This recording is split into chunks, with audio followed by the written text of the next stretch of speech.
जय श्री राम दोस्तों। आज हम अपनी मिस्टर बीस्ट वाली हॉन्टेड स्टोरी को पूरा करने वाले हैं। दरअसल जब मिस्टर बीस्ट के साथ वो सारी अजीब घटनाएं घट रही होती हैं, उस वक्त मिस्टर बीस्ट और उनके सारे दोस्त मिलकर हॉल में इकट्ठा होते हैं। वो सभी बात कर रहे होते हैं कि कैसे उन सबको इस प्रिजन में बहुत अजीब सा महसूस हो रहा है। अब धीरे धीरे करके उन सबको भी लोगों की बताई हुई बातों पर थोड़ा यकीन आने लगा था। उन सबको लग रहा था कि शायद इस प्रिजन में सच में कुछ है। तभी मिस्टर बीस्ट उन सबका हौसला बढ़ाते हुए उन सबसे कहते हैं कि चलो हम एक गेम खेलते हैं। वो सब वहाँ पर हाइड एंड सीक गेम खेलने वाले थे और मिस्टर बीस्ट उन सबसे कहते हैं कि तुम में से जिसने भी मुझे सबसे ज़्यादा बार ढूंढा उसे मैं $2000 इनाम के रूप में दूंगा। वो सभी मिस्टर बीस्ट की इस बात के लिए तैयार हो जाते हैं। मिस्टर बीस्ट जाके एक जगह पर छुप जाते हैं, लेकिन उनके जो दोस्त होते हैं वो उन्हें बहुत ही आसानी से ढूंढ लेते हैं। इस कारण अगली बार मिस्टर बीस्ट एक जेल के कमरे में जाके छुपते हैं। वो जेल का कमरा वही रूम था जिसमें उस वॉचमैन ने उन्हें जाने को मना किया था। जी हाँ दोस्तों, वो वही टॉर्चर रूम था जहाँ पर कैदियों को ले जाकर टॉर्चर किया जाता था। मिस्टर बीस्ट जब उस कमरे में जाकर छुपते हैं तो उस कमरे में उजाले का कोई स्रोत नहीं था।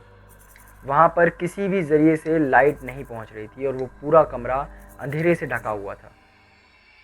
उस कमरे में सिर्फ एक लोहे का बेड और एक वॉशरूम ही था। वो कमरा देखने में बहुत ज़्यादा डरावना लग रहा था। जब मिस्टर बीस्ट उस कमरे में रुके हुए थे तो उन्हें जैसे ही वो उस कमरे में एंटर करते हैं एक अजीब सी बदबू आने लग जाती है।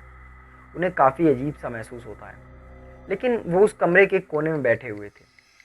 वो अपने दोस्तों से छुपे हुए थे कि इतनी ही देर में उन्हें एक अजीब सी आवाज़ सुनाई देती है। उन्हें लगता है कि कोई उनका नाम पुकार रहा है, जिमी जिमी।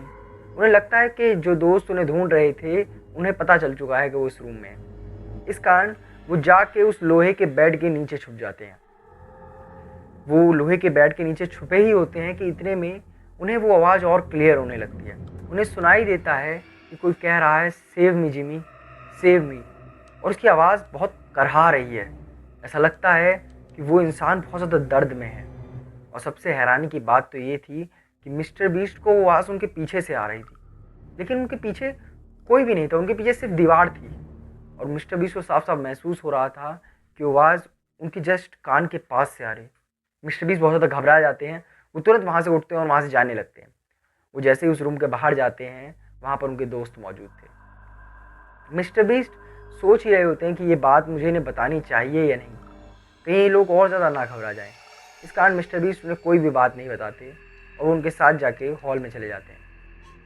मिस्टर बीस्ट थोड़ी और देर उस गेम को खेलने की सोच ही रहे होते हैं कि इतने में काफ़ी रात हो चुकी थी। वो सब लोग अब सोने जाने की सोच रहे थे, लेकिन मिस्टर बीस्ट उनसे कहते हैं कि चलो हम एक और बार इस गेम को खेलते हैं। और इस बार मिस्टर बीस्ट उन सब से उस रूम में जाने के लिए कह रहे थे जो रूम एक जेम्स नाम के बंदे को अलॉट हुआ था। जी हाँ दोस्तों, लोगों का मानना है कि जेम्स जो कैदी था वो बेकसूर था, लेकिन उस पर एक मर्डर केस लगा हुआ था जिस कारण उसे 15 साल की सज़ा हुई थी। जब वो उस रूम में जाते हैं इस रूम में जेम्स को बंद किया गया था, तो उस रूम में उन्हें एक अजीब सी मनहूसियत महसूस होती है।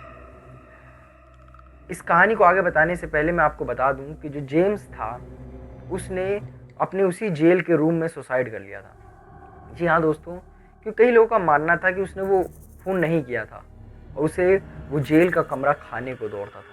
उसे हर वक्त ऐसा लगता था कि जेल का कमरा मुझे खा जाएगा। इस कारण उसने खुद को ही आग लगा ली थी और वो उसी जेल में मर गया था।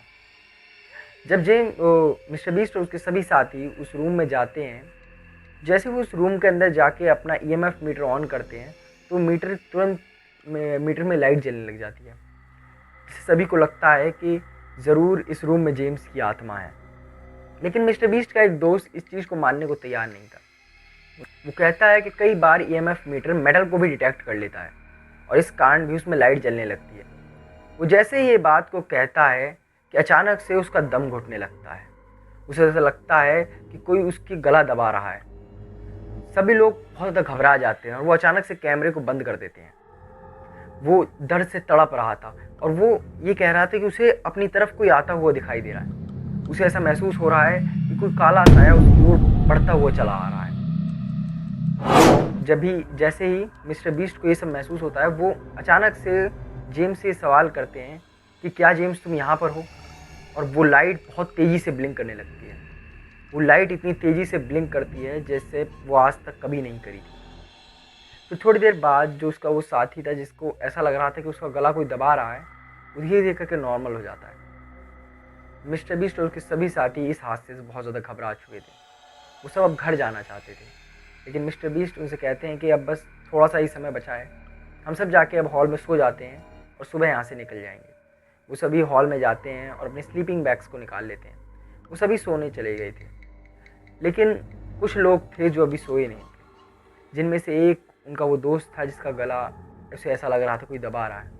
वो सारी रात इसी बारे में सोचता है कि उसके साथ कि क्या हुआ, और वहीं मिस्टर बीस्ट अपने साथ हुए उस घटना के बारे में सोच रहे होते हैं कि उन्हें आखिर उस दीवार में से किसकी आवाज़ आ रही थी। इतने में ही उनका एक और दोस्त जो रात का शूट क्लिप करके बस सोने जा ही रहा था कि अचानक से उसके पास रखा रेडियो बज उठता है।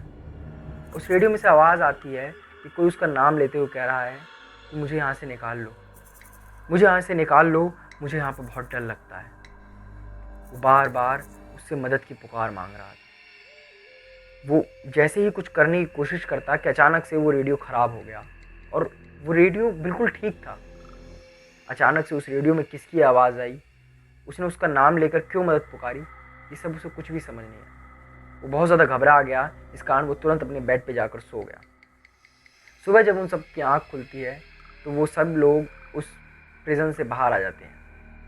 वो सब कई ऐसी चीज़ें होती हैं जिसे शूट कर लेते हैं, और कई ऐसी भी जिन्हें वो शूट नहीं कर पाते, क्योंकि वो खुद भी नहीं समझ पा रहे थे कि उस रात उनके साथ क्या हुआ था। कई ऐसी घटनाएं थीं जो उन्हें लगता है कि शायद उनकी कल्पना थी। वो पूरी तरह श्योर भी नहीं थे कि सच में उनके साथ वो हुआ है या नहीं, लेकिन कुछ बातें तो पक्की थी कि वो प्रिजन एक नॉर्मल प्रिजन तो नहीं है। वरना वो जो आवाज़ें जो मिस्टर बीस्ट को सुनाई दी थी, वो साया जो उनके दोस्त को दिखाई दिया था, वो सब क्या था? क्या वो सब कुछ उनके मन का वहम था, ये सच में वो प्रिजन हॉन्टेड है? आपको क्या लगता है? अपनी राय हमें कमेंट सेक्शन में बताएं, और ऐसी और वीडियोस देखने के लिए हमारे चैनल को सब्सक्राइब करें।